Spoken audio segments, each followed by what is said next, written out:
One of my favorite laptops, probably of all time, is the precursor to this, the Lenovo Yoga 9i Pro 2023-2024. I used the 2024 for, I don't know, a couple months. I really love that laptop. It's fantastic. This is the successor. This one here is the 2025 model. The Yoga 9i Pro is essentially Lenovo's like most premium laptop that they have. That's, I guess, not like a gaming laptop, like a Lenovo Legion tier. When you're getting to the like professional stuff, this is like the best that they have, honestly. So what do we have here? We have a professional tier laptop with a crazy good OLED screen, couple different OLED screen options. You can actually get this thing with a tandem OLED as well. You get premium metal design, keyboard's really good, all that kind of stuff there. Beautiful screen, specifically designed for creators. You have an outstanding CPU this year, the 285H, and then you do have NVIDIA GPU as well, 5050 or 5060, very good. Don't want to spoil too much of the video. This is the type of laptop that you get if you want to do video editing, professional work. That's where this thing really shines. That's what it's designed for. It's a very, very, very premium, very, very, very powerful creator style laptop, especially if you don't want to be in the Mac environment where you're paying a fortune for something like 256 gigabytes of storage or something stupid like that. Yeah, you don't want to be in that nonsense. This is a good option for you. So let's jump into the review here, Yoga 9i Pro, and see if this thing holds up to being one of my favorite laptops of all time. Okay, so here is a look at the laptop here. What do we start with? The outside. Ports are good. You get a couple USB-A 5 gigabit. That's going to be good for like SATA speeds. You get two Thunderbolt 4 over there, so good. You get lots of ports for things like docks, expanding your storage on that. Of course, you do get an HDMI, it's nice. Two different CPU options. They're very similar. 255H is the CPU that I use in my daily driver all of the time. You have the 285H. They are basically the same CPU. You're essentially looking at different clocks and base wattages as well is the other thing that's different. They're both good. I use the 255H because it just runs cooler and quieter. It's your pick though. They're both fantastic. And they have one of the best iGPUs of all time, the 140T, crazy good. Moving down here, we do have GPU options, RTX 5050, 6050, 5070. In Canada, I've never seen the 5070 in stock. I don't even think it exists here. I wouldn't recommend it anyways. You have the RTX 5050, which runs at 100 watts. It doesn't actually, but that's fine. Doesn't need to. You have the RTX 5060. These are both very good. 5070, I'm not a fan of this year because you're paying extra money for whatever. It's whatever, not a big deal. 5060 and 5050 both have 8 gigabytes of VRAM. So does the 5070. And that's where it gets kind of to be a joke, where the 5050 now has an 8 gigabyte GPU. Now, people look at this and say, it's 100 watts, it's nerf. That's not true at all. 100 watts is fantastic for a 5060 and a 5070. And the 5050 will actually run probably more like 85 to 90 watts, and it's very good. You have two options for RAM, 32 gigabytes, 64 gigabytes. It's very fast RAM. It is soldered, but it also allows the RAM to be incredibly fast. So that's very good. Things get really interesting when you start to look at the screen here. I didn't realize there was this many options, but anyways, so we have a few different options here. We have the one that comes with this laptop, and that is a 1800p, so high resolution, 2.0K. It's an OLED screen. There's a touch and non-touch. Today we have the touch version. Otherwise, they're basically the same. 100% DCI-P3 color space, fantastic. 120 hertz, fantastic. Contrast ratio, basically infinite because it's an OLED, fantastic. 500 nits is good.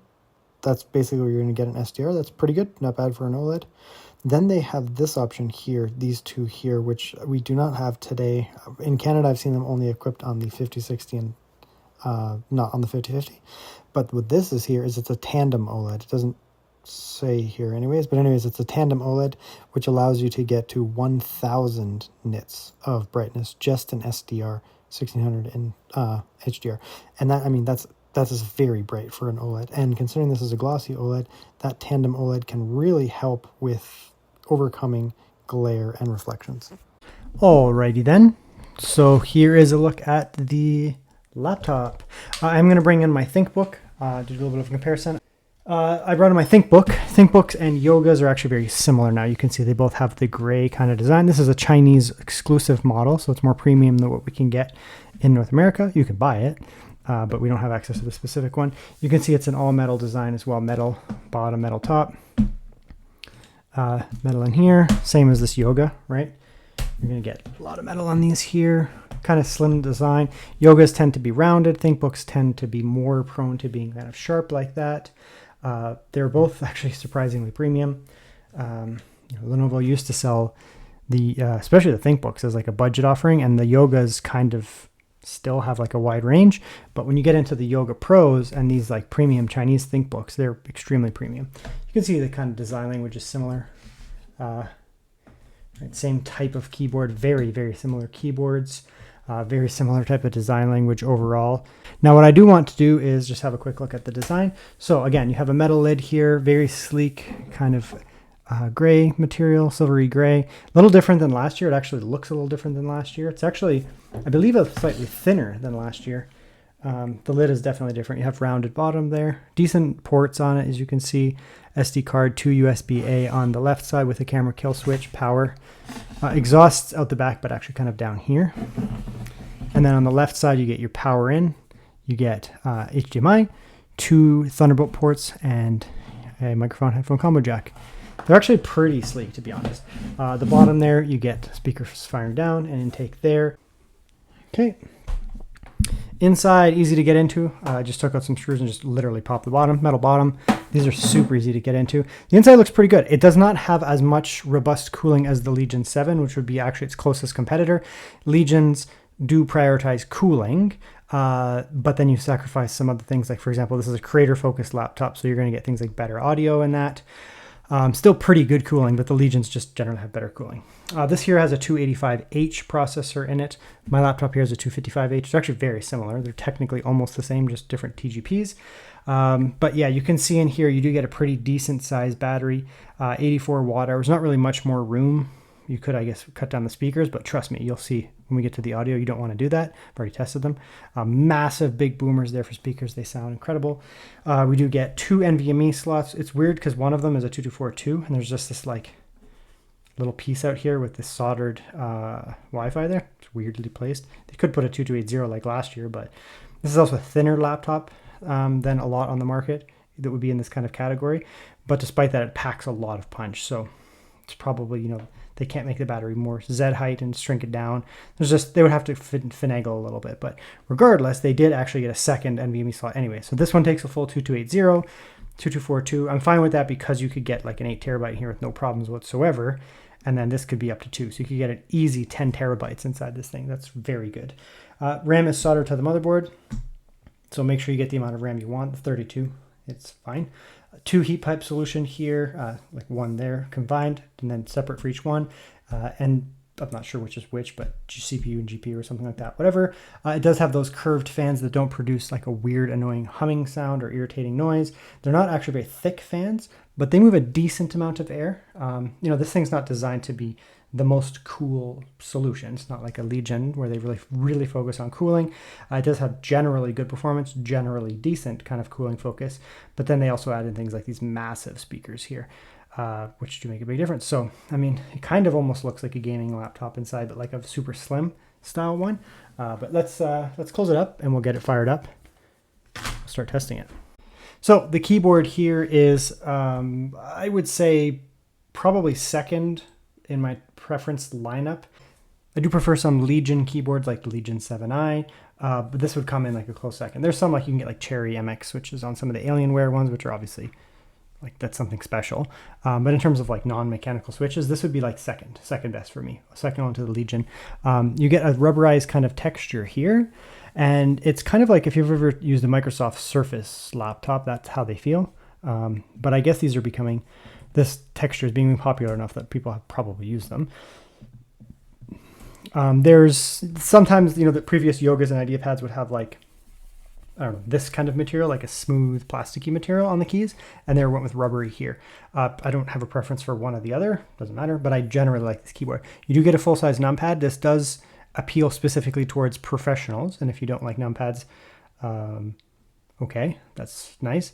But professional people who do a lot of number crunching and that kind of stuff probably need it. I do. It helps a lot. This laptop does not have one, and when I'm doing serious number crunching, I need to come to my device that has one. Just so you know. Anyways, yeah, otherwise you do have, your function here, which will reduce your RGB, or I guess backlight, I guess I say it, so it's off. low, or auto, it'll go based on the thing, low and high. It does help. I have it on this one here. If you just turn off your lights or whatever, it just gives you just a little bit of a pop. I don't need RGB, but whatever, backlight does help. Yeah, so let's give it a quick type here. Just give it a quick go.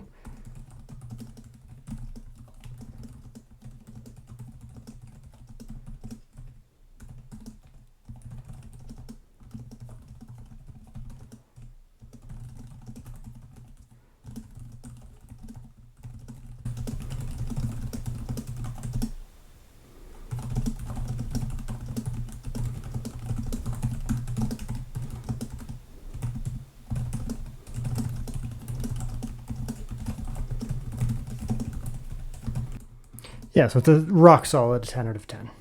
It is what it is. It's a absolutely, truly superb keyboard. It doesn't have the largest physical keycaps, like the actual keycaps are not immense or anything. They're fine, they're decent size, but there's a ton of travel despite that. Lots of travel. And very snappy. Very, very snappy. And of course, the laptop itself has a very firm keyboard deck. So like, you really have to press to get flex. Like if you're just typing, there's no flex, meaning that it feels rigid, essentially. So snappy and rigid, very good. You do have dedicated arrows down here.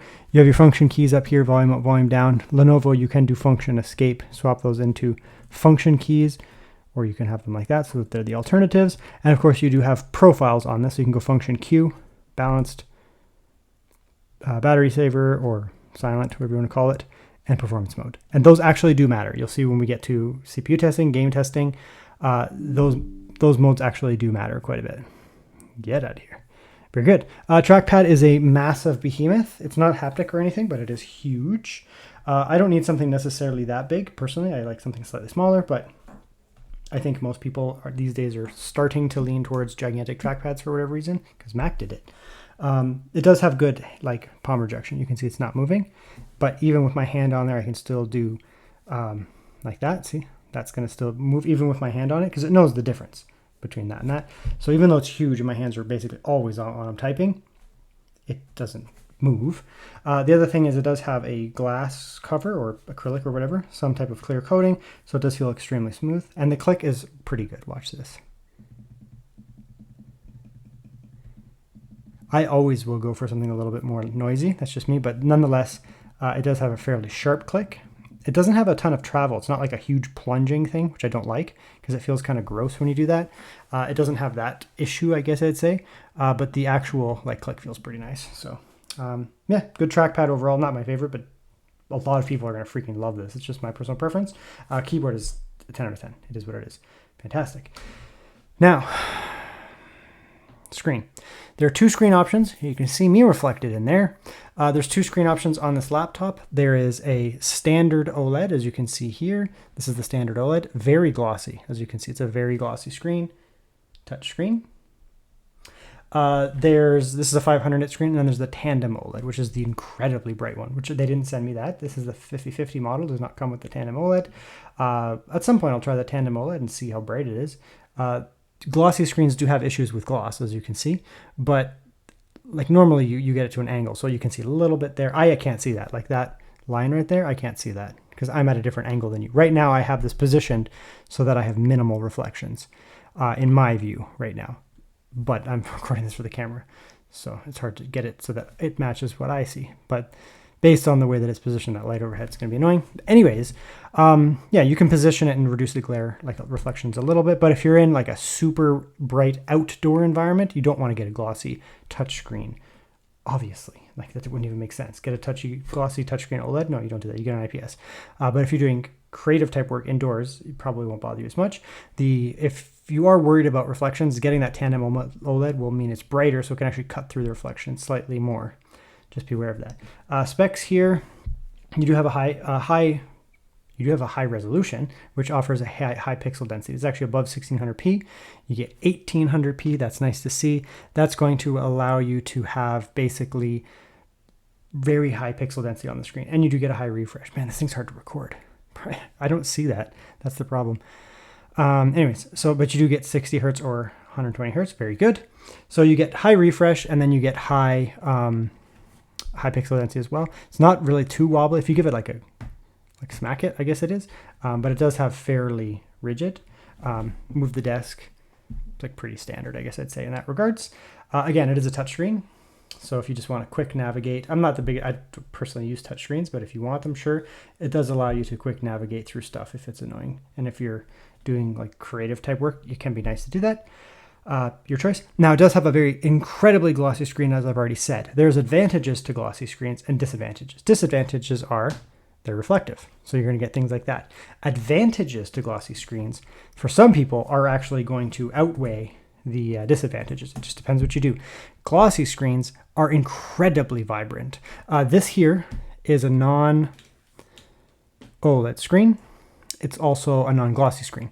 So this one here is a matte screen and non-OLED.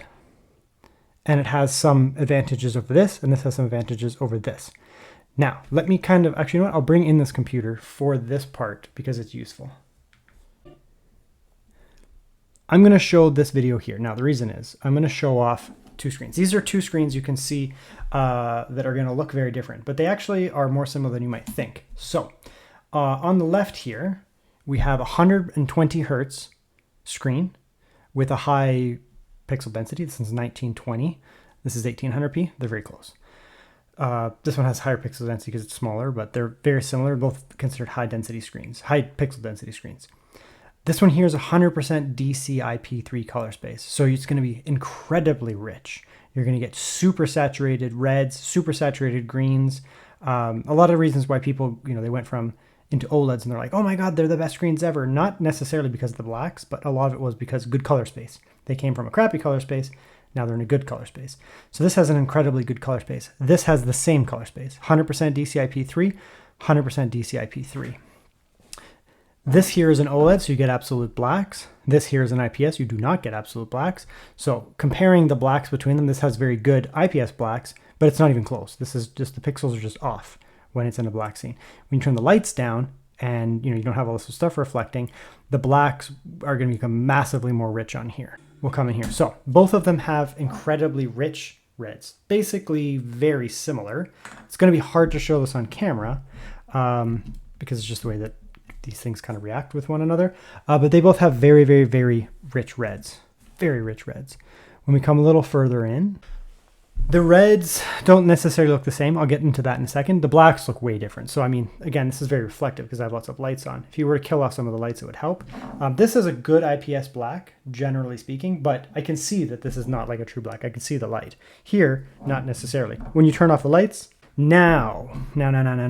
This may look the same on camera. It's hard to tell. I can't really see on camera, but these both have 100% DCI-P3 color space, so they have the same color space. They're actually more or less equal in that regards. However, glossy screens show color better. They look more rich. They look more vibrant. Non-glossy screens, they still look vibrant and clear, but they don't look as vibrant. Has nothing to do with this being an OLED. Nothing to do with this being an OLED. I don't like misinformation. The OLED affects blacks, giving you absolute blacks. There's other things, advantages to OLEDs as well, but it is not color. They happen to often pair OLED screens with 100% DCI-P3. This here is 100% DCI-P3 IPS.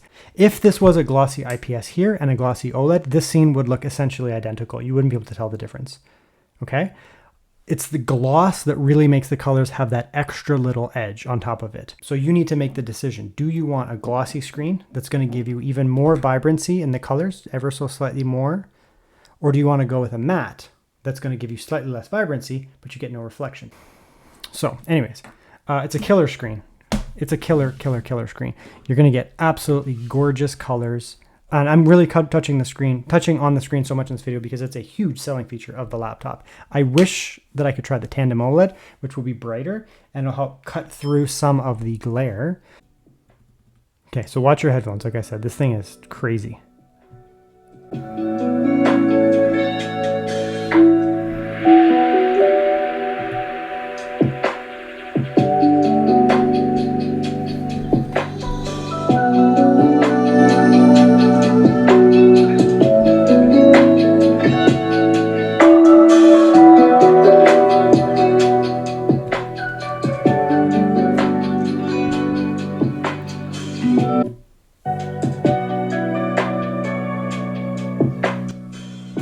Okay, so how do I explain the audio here?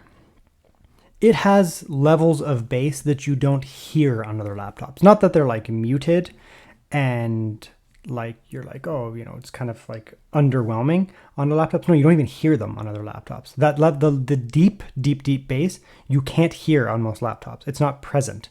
The speakers are incapable of producing the sound. Not here. This is an upper level halo Windows laptop. I still don't think it's going to beat out like a MacBook Pro 16-inch. Well, it's not going to, but that is one of the reasons where Mac absolutely dominates. And that's why one of the reasons they buy them. This thing trades blows though. Like this is like, okay, I want to get the closest thing to a MacBook Pro 16-inch in terms of audio. What do I buy? Well, I buy the Lenovo Yoga 9i Pro. That's how freaking good they are. This thing is like, when I use this, and again, I used the last year's model for several months, and then I went to the ThinkBook, which actually has pretty good speakers, to be honest. And I went to a Legion 7 as well. I was messing around with different stuff, and it was such a disappointment to go down. And these are like good speakers. Like the Legion 7i has good speakers. This has good speakers, better than most, like vastly better than most. But coming from this was like, it's like you all of a sudden have lost part of your hearing. Honestly, I'm not even joking, because there are notes that are no longer present when you go from this laptop to something inferior. So it sounds ridiculous what I'm talking about here, but trust me, go in, like, if you don't want to just buy this laptop straight up, go into like a Best Buy or something like that. Walk in, trust me, walk into like a Best Buy or Staples or something, if that has one of these, and just apologize to the people who work there and be like, it's happening. And then turn it on and turn the music up and let it play. And then come back and come to the comment section of the video and be like, bruh, you were right. Trust me. So what I'm going to do here is I'm going to fire up a video editing software that I use. Now, these laptops here are obviously geared more towards, I'd say, like professionals than anything. You can obviously use it as like a stealth gaming PC for sure. I'll show some gaming in this video. You can use it just as a real sleek laptop, but I mean, it does have NVIDIA accelerated graphics. This one has a 5050, RTX 5050. It also comes with an option to get a 5060. Honestly, the 5050 is such a good GPU this year because NVIDIA, for once in their lives, decided to add a little bit of VRAM, and they keep doing it to the like lowest model, and I'm fine with that. So here we have an 8GB VRAM 5050, which has a huge boost over the 4050 from last year in terms of just raw GPU performance in rendering, gaming, and of course it also has that extra VRAM, which goes a long way too. Sure, we'll just grab these videos, whatever. I don't even know what these are. So we'll bring these in here like that. The 285H is a monster CPU for video editing. I edit 99.9% of my channel right now on the 255H right there. I don't even have dedicated graphics with it. I just use an iGPU. So you can actually video edit on this iGPU if you wanted, but I mean, why? So we'll come in here. The audio is already processed. It was like before I could zoom in, getting rid of that stupid tooltip thing. It was already there. Come over here. And video just got processed. And there you go, boom. Now you're good. You're scrubbing through, you're scrubbing through, you're scrubbing through. Right, nice and fast. Nice and fast. No problems there whatsoever. The other thing is you do have NVIDIA graphics to help you export. So what we can do here is we can come into export, like this here. Put a little thing on the desktop here. Okay, so what I'm going to do is I'm going to come in here. I'm going to go into what I edited at. HEVC is a more compressed file size, so it's more demanding.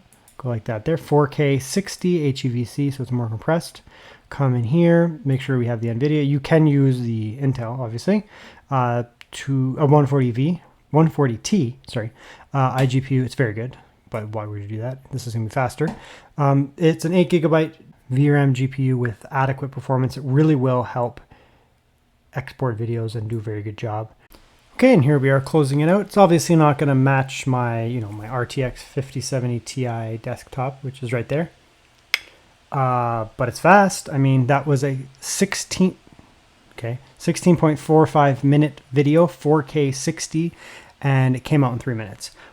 Okay, so now we're going to do a little bit of thermal and noise testing. I've already done this on this laptop. I did it when I did my Legion 7 review. I can't remember if I put that in the video. I feel like I did.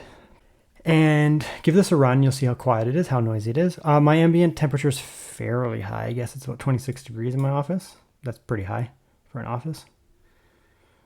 Just so you know. Again, the 285H is a fantastic CPU. My laptop has a 255H. I think the 255 and the 285H are the best mobile chips on the market right now in terms of just like being a general balanced chip.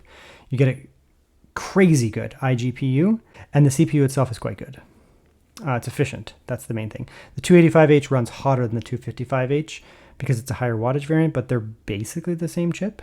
It's silent mode 16,000 with like 43 watts peak, average of 27. Come on. Right now we're sitting at 40. The fan's finally on. I waited. It was silent for the first whole run.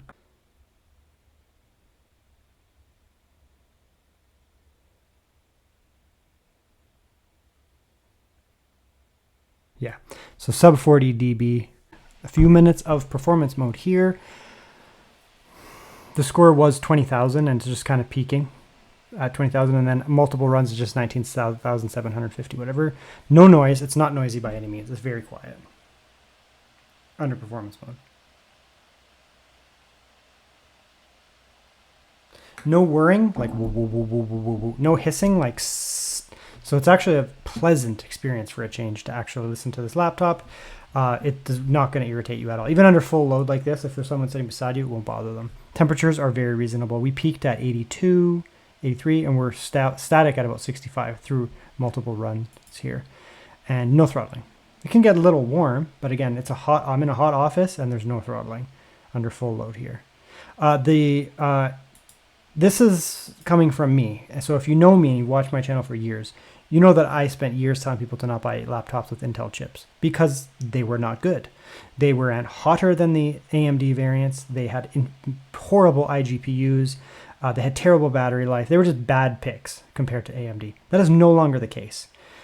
Now in 2025, I strongly recommend, outside of a few cases, there are still a few cases where AMD I would recommend, but generally speaking, I strongly recommend Intel, just across the board.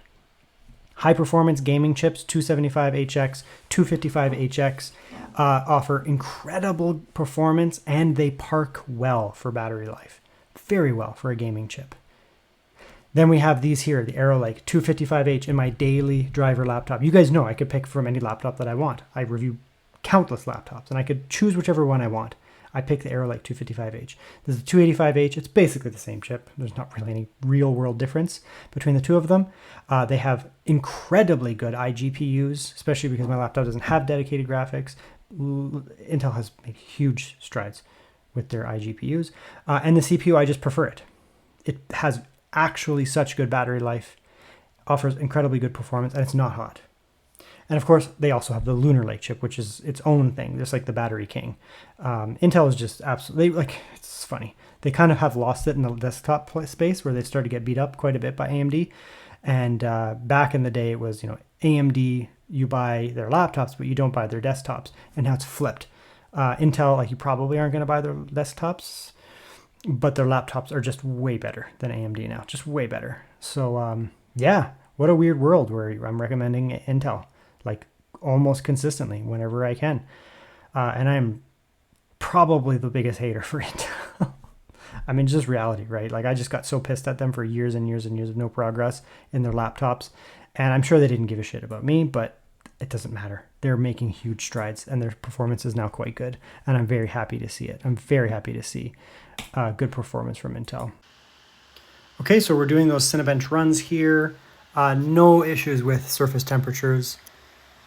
My hand is probably about 33, 34. Yep. Keyboard is just basically my skin temperature. Tiny hotspot there, but still cool. Reds might be a little exaggerated. Even that quote unquote hotspot on the screen is 53 or 43, sorry.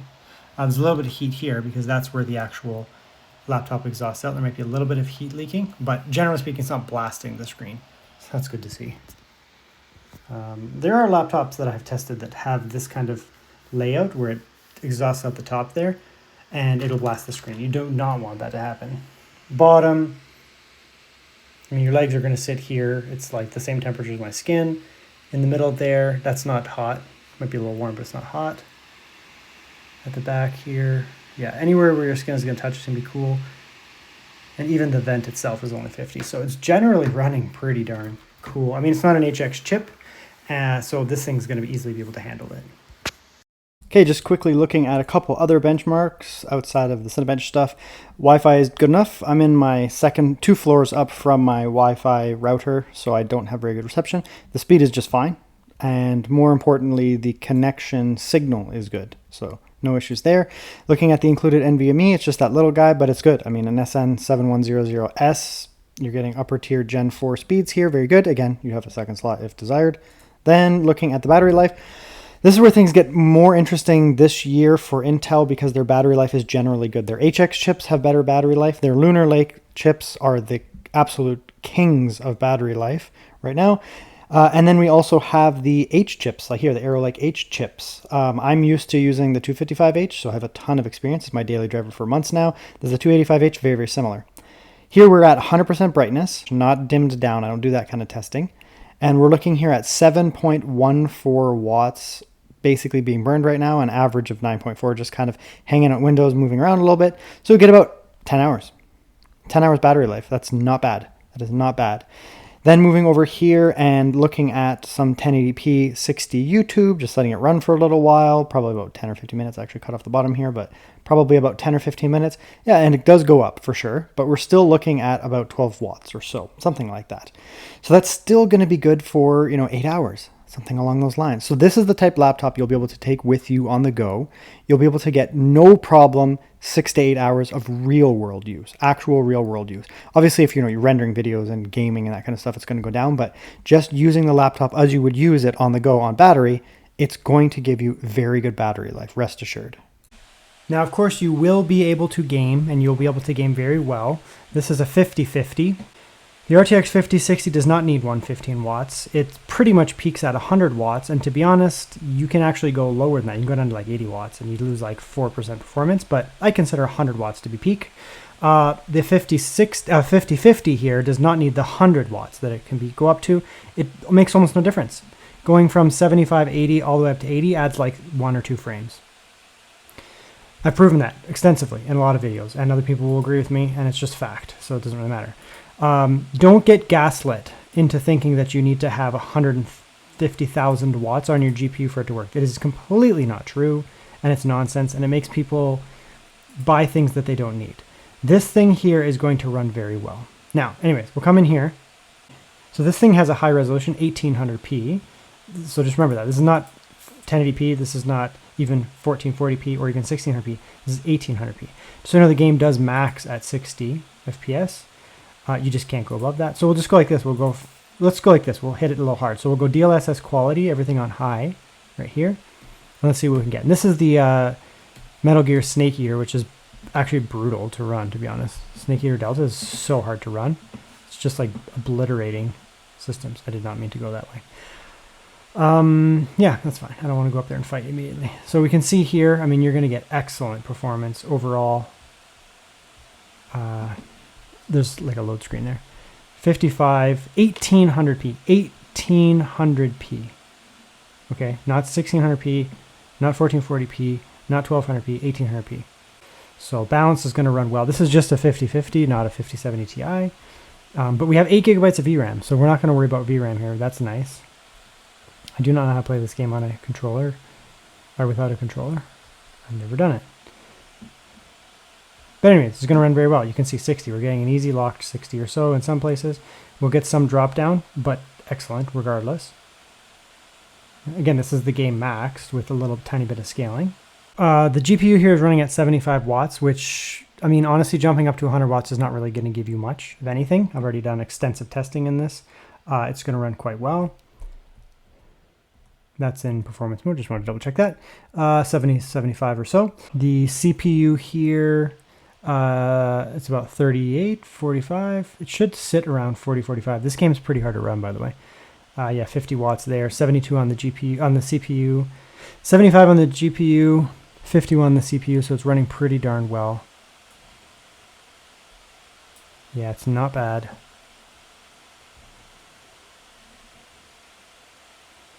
Not running extremely cool or anything like that.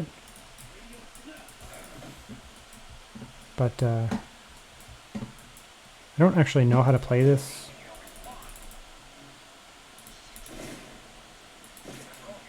Come here, we'll go like that. Go down to balance mode. See what happens with the wattages, if anything. GPU will probably stay high. Yeah, and it is. The GPU is staying basically this high, but the CPU is dropping down. It's much quieter. The mic may exaggerate it, but now it's not really like super loud. No performance drop whatsoever. It didn't drop a ton of watts regardless. If you go into a Lenovo Legion, that's the one thing that I've noticed is that the balanced profile is a little bit more meticulously planned on the Legions. Here it's like just slightly below the performance, but we'll go down here, we'll go to this mode, which is their quiet or battery, whatever. Right, now here you're starting to chug a little bit. We're down to like 28 watts on the GPU. It's getting down pretty low. However, let's go like this here. So we'll come in here. So on a Legion on silent mode, the big difference is, yeah, the CPU would be around the same, but it would still allocate more watts to the GPU. Whereas here on these Yogas, I mean, they're not designed for the same thing. So silent mode on a Legion, for example, is you can still game like very well, but you're not at 27 watts on the GPU. You'll be at like 40 or 50. And, you know, these do perform very well as you decrease the watts, but eventually they do get to the point where it's just like, you know, that just kind of happens. But anyways, let's go back into performance mode here. Yeah, and I mean, it's going to run incredibly well, right? I have no idea how to play this game. How do I grapple him? Is it going to tell me? Or am I just going to have to actually grab him?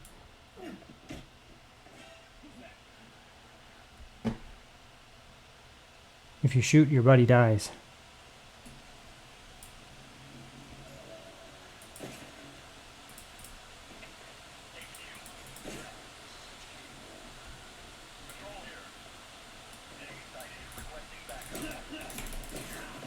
I don't know how to like knock them unconscious when they're when I'm holding them. Moral of the story: you're gonna be able to game, and you're gonna be able to game very well. It's not gonna compete with, you know, some behemoth gaming laptop with a 5070 Ti, but yeah, the 5050 is no punk. It's very good this year. 8 gigabytes of VRAM, you're not going to run out of VRAM, and it has a lot more power than the 4050.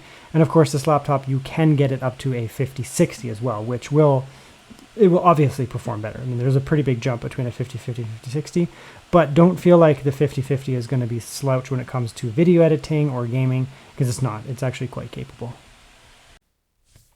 Okay, so conclusions. As always, we start with the negatives. Negatives, glossy screen. So if you are working in a highly reflective environment or a lot of outdoor environment, at least on this model here with the 500 nit OLED, you are going to get a lot of gloss for sure. And it can be a little annoying at times. If you work indoors, probably not the biggest deal, but just be aware it can be pretty annoying.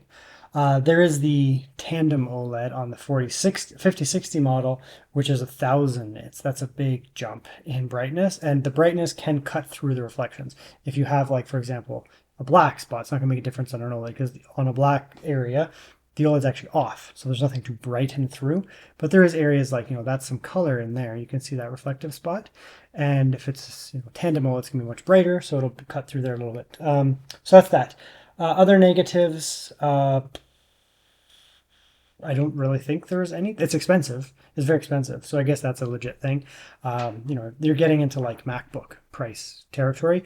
Now, in my opinion, it's way better than a MacBook in many ways.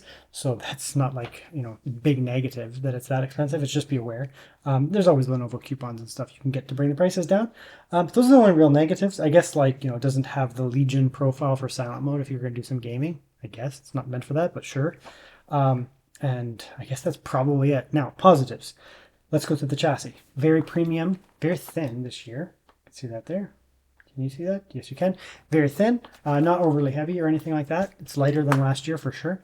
So they're slimming down a lot of their stuff this year, which can be good or bad depending on the person. For a laptop in this segment, I don't have a problem with that at all. So that's very nice. You get like the metal design kind of stuff, so it feels very robust. The chassis is a little bit thinner and kind of not as like oomph as last year, but again, they're trying to thin it down, so it makes sense. Trackpad's good. It's huge. A lot of people are going to love this trackpad. For me, I actually prefer a slightly smaller one, potentially haptic, but I think a lot of people are going to freaking love this trackpad. The keyboard is incredible. It's one of the best on the market, period. So that's that there. What else can we talk about here? The screen is gorgeous, 100% DCI-P3 color space, OLED screen, 1800p, so it can be nice and crisp even at the 16 inches. It's a touchscreen, of course, if you care about that. Yeah, it's going to be a beautiful screen. I mean, if you're okay with the reflectivity of it, it's going to be a killer screen. I would like to see the tandem OLED one, but I don't have that right now. They didn't send it. So that's that there. Now, in terms of performance in that, the acoustics are crazy. And the audio is crazy on this laptop. The speakers are so good, right? So good. You're getting up to MacBook Pro level. They're not quite like 16-inch MacBook Pro, but you're getting way down. The standard Windows laptops are down here. MacBook Pro's over here, and you're really pushing this laptop towards that MacBook Pro level. It's so good. So if you're a Mac user and you're like, I need to get a Windows laptop, and you go with this, you're not going to be like disappointed, right? When I use this laptop and then I go to any other Windows laptop, then I'm disappointed because this thing's really good. Performance is outstanding, truly outstanding. The 285H and the 255H in my ThinkBook are my favorite CPUs, I guess, ever. Technically. I mean, the 8845HS or 7840HS from Lenovo or from AMD is probably the most like legendary CPU because it was the first one of like that just blew past like anything before it. And this kind of reminds me of that. Like you get it has the same kind of, I don't know, like energy about it, I guess I'd say, as that legendary CPU. So this one here, I mean, you get an outstanding iGPU. You don't need it in this because you get a powerful GPU, but just be aware you can use that iGPU. It's very good. That's one thing. The CPU itself will park itself very well, meaning good battery life. It also has the power to drive this thing into like 20,000 in terms of things like Cinebench. Very good. Things like video editing are going to go really fast on this in terms of the CPU side.